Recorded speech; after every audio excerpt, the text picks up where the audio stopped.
I thought my gender reveal party would be the happiest day of my life. Instead, it became the day my husband made a cruel joke that would haunt him for months. My name is Lyrics, and this is how one DNA test after my baby's birth gave me the most epic revenge he never saw coming. 30 of our closest family and friends gathered in our backyard that sunny Saturday afternoon. Pink and blue decorations swaying in the breeze, everyone practically vibrating with excitement to find out if we were having a boy or a girl. I was 6 months pregnant, absolutely glowing with that maternal happiness everyone talks about, holding a black balloon filled with colored confetti that would reveal our baby's gender. My husband Daxon stood beside me with that charming smile I fell in love with 3 years ago, the same smile that made everyone at work call him the guy who could sell ice to an Eskimo. What I didn't know then was that this moment would become the catalyst for the most satisfying revenge story of my life. Daxon had been coming home late from work for months, claiming overtime to save money for the baby. His phone buzzed constantly with texts he'd quickly swipe away when I walked into the room. Little red flags that made my pregnant brain wonder if I was being paranoid or if something was really wrong. Standing there, surrounded by our loved ones, I was ready to pop that balloon and celebrate our growing family when Daxon decided to crack a joke that would destroy our marriage in front of everyone we cared about. His best friends, Zephyr and Kylo, were already snickering beside him, buzzed from whatever pre-party drinking session they'd had. His sister Niven held up her phone to record what should have been a beautiful moment. My best friend Vera beamed with excitement, having spent weeks helping me plan every single detail of this celebration. That afternoon, Daxon humiliated me in ways I never thought possible from someone who claimed to love me. But what he didn't realize was that his cruel joke would give me the perfect idea for payback. 3 months later, when our son Orion was born, I would get a DNA test that confirmed my worst suspicions and gave me the ammunition for the most epic revenge reveal in social media history. This is the story of how a gender reveal party became the setup for the greatest comeback of my life, complete with divorce papers, a plane ticket, and a viral video that cost my ex-husband everything. Let me take you back to the beginning before everything fell apart. 6 months into my pregnancy, I was living what I thought was my dream life. Daxon and I had been married for 2 years, together for 3, and we'd just bought our first house in a quiet suburban neighborhood with a big backyard perfect for raising kids. The white picket fence dream was finally mine, or so I believed. I worked as a marketing coordinator for a local tech company, a job I actually loved because it gave me the flexibility to work from home some days. Daxon was a construction supervisor, always talking about the big projects his crew was working on, how he was building our future one job at a time. He had this way of making everything sound like an adventure, even mundane stuff like picking out paint colors for the nursery or assembling the crib that took him 3 attempts and 2 trips to Home Depot. The pregnancy had been everything I'd hoped for. Sure, I had morning sickness for the first trimester, but after that I felt incredible. My skin was clear, my hair was thick and shiny, and I had that pregnancy glow everyone talks about. Daxon seemed excited too, constantly talking about teaching our kid to throw a football or ride a bike. He'd put his hands on my belly every night talking to the baby about all the places he'd take them when they were older. Planning the gender reveal party became my obsession. I spent weeks researching ideas on Pinterest, ordering decorations, coordinating with the bakery for gender-neutral cupcakes, and making sure we had enough seating for everyone. I wanted it to be perfect because this felt like such a milestone moment. We'd been trying to get pregnant for over a year, and when it finally happened, I wanted to celebrate in a big way. Vera was my partner in crime for all the planning. She'd come over after work to help me string lights in the backyard and arrange the pink and blue flower arrangements I'd ordered from 3 different florists to get the perfect look. We spent hours debating whether to do a balloon pop, a cake cutting, or confetti cannons. I finally settled on the black balloon filled with colored confetti because it felt dramatic and fun, something that would photograph well for social media. The guest list included both our families, our closest friends, and a few coworkers. Daxon's parents were flying in from Portland, which was a big deal because his dad hated to travel. My parents were driving up from Sacramento, and my mom had already called me 5 times that week to ask if she could bring anything or help with setup. Even my grandmother, who was 83 and rarely left her assisted living facility, was coming with my aunt to be part of the celebration. Everything seemed perfect on the surface. Daxon would kiss my forehead every morning before work and ask how I was feeling. He'd bring home my favorite ice cream without me asking and rub my feet when they were swollen. He talked about converting the spare bedroom into a nursery and how he couldn't wait to be a dad. When people asked how he was handling the pregnancy, he'd joke that he was gaining sympathy weight and pat his slightly rounded belly. But looking back now, there were signs I chose to ignore. He started working late more frequently, claiming his boss was pushing hard to finish projects before the baby came and he'd need time off. His phone was always face down on the counter, and he'd grab it quickly when it buzzed. When I asked about his day, his stories became vague and repetitive. He'd say he was exhausted from work, but then stay up late watching TV or playing video games with his headphones on. The gym membership was new too. He'd never been particularly interested in working out, but suddenly he was going to the same gym where I did prenatal yoga classes with my trainer Kaney. Daxon claimed he wanted to get in shape before becoming a dad, said he needed to be strong enough to keep up with a toddler. It seemed sweet at the time, this desire to be the best version of himself for our family. I remember the morning of the gender reveal party. I woke up with butterflies in my stomach. Not the bad kind, but the excited kind that made me feel like a kid on Christmas morning. I had no idea that in just a few hours my entire world would come crashing down with a few careless words that Daxon thought were hilarious. I spent that morning putting on my favorite maternity dress, the blue one that made my bump look perfectly round, doing my hair in loose waves, and practicing my surprised face in the mirror for when we revealed the baby's gender. If I could go back and tell that version of myself what was coming, I'm not sure I would, because sometimes you need your whole world to fall apart before you can build something better. The party was in full swing by 2 o'clock that afternoon. Our backyard looked like something out of a magazine with pink and blue streamers fluttering in the breeze, tables covered in gender-neutral treats, and everyone mingling with drinks in hand. My mom was showing baby photos to anyone who would listen. Daxon's dad was grilling burgers on our new barbecue, and kids were running around playing tag between the folding chairs we'd set up in a semicircle for the big reveal. I felt like the queen of my own little kingdom, greeting guests and accepting congratulations, with one hand constantly resting on my rounded belly. Aunt Patricia brought a beautiful handmade baby blanket. My coworker Jessica surprised me with a diaper cake she'd assembled herself. And even our elderly neighbor, Mrs. Chen, stopped by with a card and well wishes. Everyone kept asking when we were going to do the reveal, and I kept saying we were waiting for Daxon to get back from picking up ice.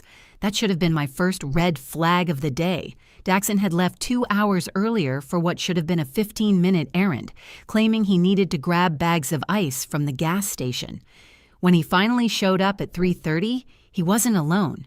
Zephyr and Kylo stumbled through our back gate with him, all three of them clearly having made several stops that had nothing to do with ice. I could smell the alcohol on them from 10 feet away. Zephyr's eyes were bloodshot. Kylo was swaying slightly as he walked, and Daxon had that loose, overconfident swagger he got when he'd been drinking during the day. They were loud and obnoxious, interrupting conversations and making jokes that weren't funny to anyone but themselves. I watched my grandmother's face tighten with disapproval as Kylo knocked over someone's drink while gesturing wildly during a story. "Sorry, babe. We ran into the guys at Murphy's and had to have a quick celebration drink," Daxon said, kissing my cheek with breath that reeked of whiskey. "You know, last hurrah before I become a family man and all that." I forced a smile and suggested we get started with the reveal since everyone had been waiting. Vera helped me gather the guests into the semicircle we'd planned, and I retrieved the black balloon from where I'd carefully stored it in our kitchen. My hands were shaking slightly, not from nerves about the reveal itself, but from embarrassment about my husband's condition and the way his friends were behaving at what was supposed to be a family-friendly celebration. Standing in the center of our backyard with 30 people watching, I held up the balloon and started the little speech I'd been practicing. "Daxon and I are so grateful you're all here to share this special moment with us. In just a few seconds, we're going to find out if this little one is a boy or a girl, and we couldn't be more excited to take this next step in our journey together." That's when Daxon decided to open his mouth and destroy everything. "Hopefully it's mine," he shouted, grinning like he'd just delivered the punchline to the world's funniest joke. The laughter from Zephyr and Kylo was immediate and loud, the kind of obnoxious cackling that made everyone else uncomfortable. But it was Niven's reaction that really drove home how inappropriate the comment was. She'd been holding her phone up to record the moment, and she was so shocked that she spit her drink all over herself and nearly dropped her phone. The silence that followed was deafening. I could feel 30 pairs of eyes on me, watching to see how I'd react to my husband publicly questioning the paternity of our child. My face burned with humiliation, but I managed to keep that fake smile plastered on my face while my mind raced through 1,000 different emotions. "Could be the gym guys, right?" Daxon continued, apparently oblivious to the horrified expressions around him. "You spend enough time there with that trainer of yours." He was referring to Caney, my prenatal fitness instructor, who'd been helping me stay active during pregnancy. The comment was so far out of left field, so cruel and unnecessary, that I actually felt dizzy for a moment. Here I was, 6 months pregnant with what I thought was our planned and wanted child, being publicly humiliated by the man who was supposed to love and protect me. Vera stepped closer to me, her face flushed with anger on my behalf. "Lyrics, we don't have to do this right now," she whispered. But I could hear the fury in her voice. My grandmother looked like she wanted to march over and slap Daxon herself. My parents were staring at him with expressions of complete disgust. Even his own family seemed mortified by his behavior, but instead of falling apart like everyone expected, something inside me hardened. I looked at that black balloon in my hands and made a decision that would change both our lives forever. I popped that balloon with more force than necessary, and blue confetti exploded everywhere like a small celebration of its own. "It's a boy," I announced, my voice somehow steady despite the storm raging inside me. The crowd managed some polite applause, but the energy was completely wrong. This should have been a moment of pure joy, and instead it felt like everyone was walking on eggshells around my drunk husband's cruel joke. I played the perfect hostess for the rest of the party, smiling and accepting congratulations while internally planning Daxon's destruction. Guests started leaving earlier than expected, offering awkward hugs and avoiding eye contact. My parents cornered me in the kitchen, my mom whispering fierce questions about whether everything was okay at home, but I assured them I was fine and that Daxon had just had too much to drink. The cleanup felt endless. Vera stayed behind to help me take down decorations while Daxon passed out on the couch, still wearing his grass-stained khakis from stumbling around the yard.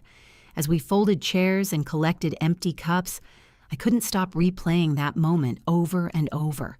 The way he'd said it, the casual cruelty, the complete lack of respect for me or our relationship in front of everyone we cared about. "He was just drunk," Vera said, reading my thoughts. "Guys say stupid things when they're drunk." But I knew it wasn't just the alcohol talking. You don't joke about paternity unless the thought has crossed your mind before. And suddenly, all those late nights, the secretive phone calls, the new gym membership, it all started forming a picture I didn't want to see. 3 months later, baby Orion arrived after 14 hours of labor that Daxon spent complaining about the uncomfortable hospital chair. He held our son for the required photos, posted the obligatory "I'm a dad" message on social media, and then promptly returned to his normal routine of work, gym, and hanging out with Zephyr and Kylo. The late nights didn't stop after Orion was born, they got worse. Now he claimed he needed to decompress from the stress of being a new father. I was exhausted from night feedings and adjusting to life with a newborn, but my mind kept circling back to that humiliating moment at the gender reveal party. Every time Daxon looked at Orion, I wondered what he was really thinking. Did he see himself in our son's features, or was he looking for signs that Orion belonged to someone else? The breaking point came on a Tuesday night, when Orion was exactly 3 months old. Daxon had called to say he'd be late again, some story about the crew having to finish pouring concrete before it rained. But when I drove past his favorite bar on my way to pick up diapers, I saw his truck in the parking lot. Through the window, I could see him laughing with some woman I didn't recognize, his hand resting on her lower back in a way that made my stomach turn. I didn't confront him that night. Instead, I went home, fed Orion, and put him to bed like nothing had happened. But while Daxon was out destroying our marriage, I was making a decision that would destroy his entire life. The next morning, after Daxon left for work, I carefully collected a DNA sample from Orion, using a cotton swab inside his cheek while he slept. Then I went into our bathroom and swabbed Daxon's toothbrush, the blue one he'd been using for 2 years. I packaged everything according to the instructions I'd found online and drove to the post office while Orion napped in his car seat. 2 weeks later, the envelope arrived with results that confirmed what my heart already knew. Daxon was not Orion's biological father. The real father was Caney, my personal trainer, from a brief affair I'd had during a particularly rough patch in our marriage when Daxon had been distant and cold. I'd ended things with Kane immediately and convinced myself it was a mistake that would never happen again. But now, staring at those DNA results while holding my beautiful son, I realized this wasn't just about the affair. This was about Daxon's complete lack of respect for me, his cruel public humiliation, and his continued cheating even after becoming a father. The DNA test results weren't just proof of paternity, they were my ticket to freedom. Instead of confronting Daxon immediately, I started planning something much more satisfying. If he wanted to make jokes about paternity in front of our friends and family, then he was going to get the full DNA reveal experience he'd asked for. I began organizing what I told everyone would be a celebration of Orion's first milestones, inviting the same guest list from the gender reveal party. This time, I would be the one delivering the punchline that would change everything. Planning Orion's milestone celebration felt like choreographing the most important performance of my life. I told everyone we were celebrating his 3-month birthday and some exciting developments in his growth, which wasn't technically a lie. I spent 2 weeks sending out invitations to the exact same guest list from the gender reveal party, making sure every single person who witnessed Daxon's humiliation would be there for his comeuppance. The setup was intentionally similar to the gender reveal party. Same backyard, same folding chairs arranged in a semicircle, same festive atmosphere with balloons and decorations. I even ordered cupcakes from the same bakery, though this time they were simply blue since we already knew Orion was a boy. Daxon seemed pleased that I was making such an effort to celebrate our son, completely oblivious to what was coming. Guests arrived around 2 o'clock on that sunny Saturday afternoon, cooing over how much Orion had grown and commenting on how well I looked for a new mom. My parents were there, beaming with grandparent pride. Daxon's parents had driven down from Portland again. Niven brought her new boyfriend, eager to introduce him to the family. Even Mrs. Chen from next door stopped by with a small gift for Orion. Vira arrived early to help me with final preparations, and I could see the concern in her eyes when I told her I had a special announcement planned. She'd been suspicious about the sudden party planning, especially since I'd been so secretive about the details. But I assured her everything would be fine and asked her to make sure she had her phone ready to record the moment. Daxon was in an excellent mood, playing the proud father role perfectly. He carried Orion around the yard, showing him off to relatives and friends, making jokes about how the baby had his eyes and his stubborn streak. Zephyr and Kylo were there too, thankfully sober this time, taking turns holding their nephew and making plans to teach him inappropriate jokes when he got older. At 3:30, I called everyone to gather in the semicircle just like we had 3 months earlier.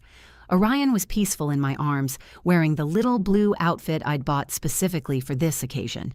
The crowd settled into their seats, drinks in hand, faces expectant and happy. Several people had their phones out, ready to capture whatever milestone I was about to share. "Thank you all for coming to celebrate Orion today," I began, my voice steady and clear. 3 months ago, we gathered in this same spot for our gender reveal party, and it was such a special day that I wanted to recreate some of that magic.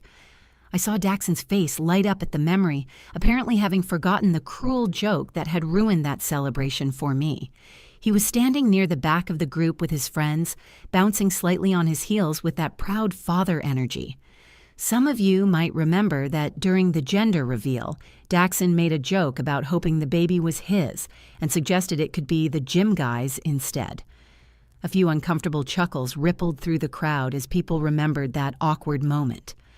Well, I thought it was such a funny suggestion that I decided to actually get the DNA test he recommended.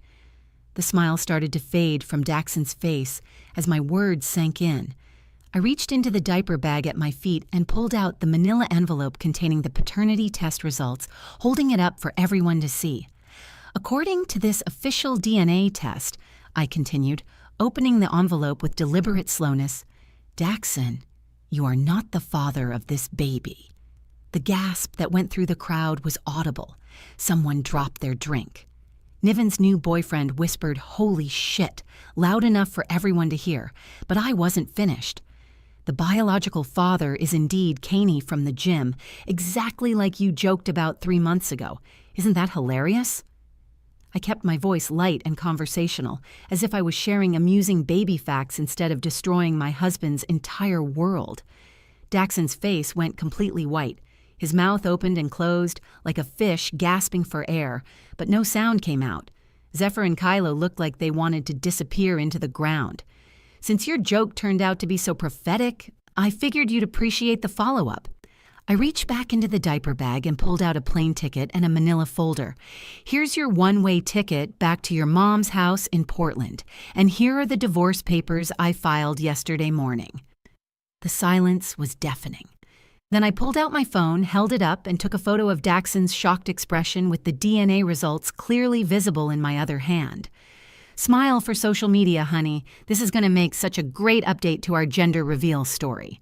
The photo I posted that day broke the internet in ways I never expected. Within hours, it had thousands of shares, and by the end of the week, it was featured on gossip blogs and morning talk shows across the country. The caption I wrote was simple. Update from our gender reveal party. Got that DNA test hubby suggested. Turns out his joke wasn't so funny after all. Sometimes karma comes with confetti and court papers. The comment section became a battlefield between people calling me savage and others praising me for standing up for myself. Women shared their own stories of cheating husbands and public humiliation. Men argued about whether I'd gone too far. But honestly, I didn't care what strangers on the internet thought. The people who mattered, my real friends and family, had my back completely. Daxon tried to salvage his reputation by posting his own response, claiming I was vindictive and that he'd been joking at the gender reveal party, but the damage was done. Screenshots of his original posts bragging about his beautiful family next to photos of him with various women at bars started circulating. Zephyr and Kylo distanced themselves from him when their own girlfriends saw the viral post and started asking uncomfortable questions about their boys' nights out. The consequences for Daxon were swift and brutal. His construction company fired him within a week because the viral post was affecting their family-friendly reputation.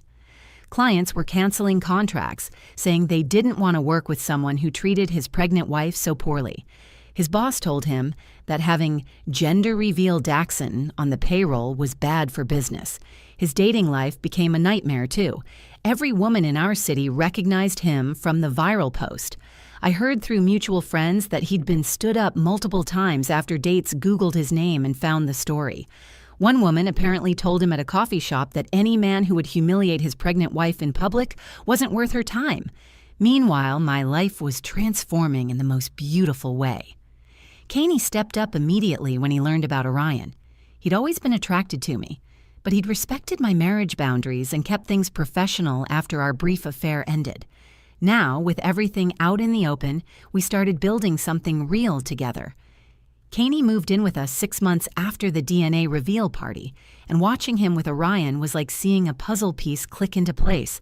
He did midnight feedings without complaining, changed diapers like a pro, and talked to Orion in that silly voice that made our son giggle.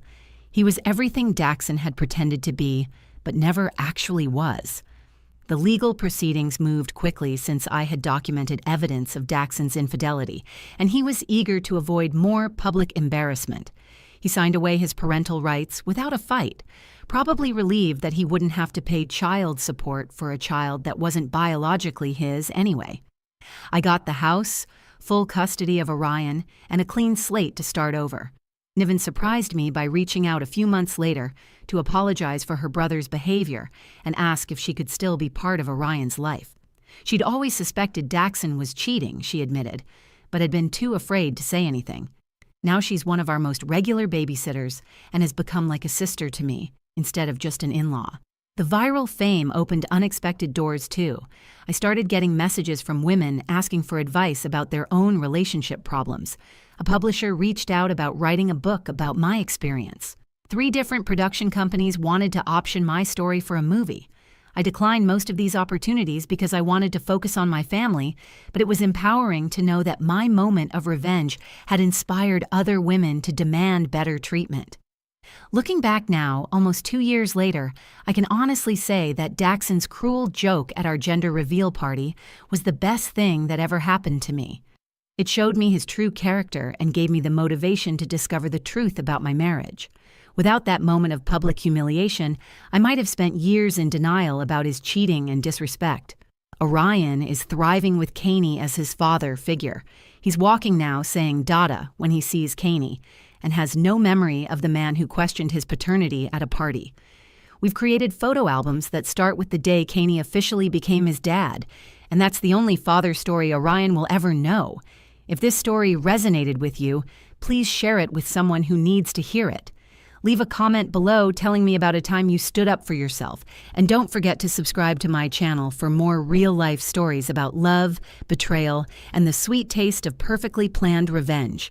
Sometimes the best response to cruelty is simply telling the truth.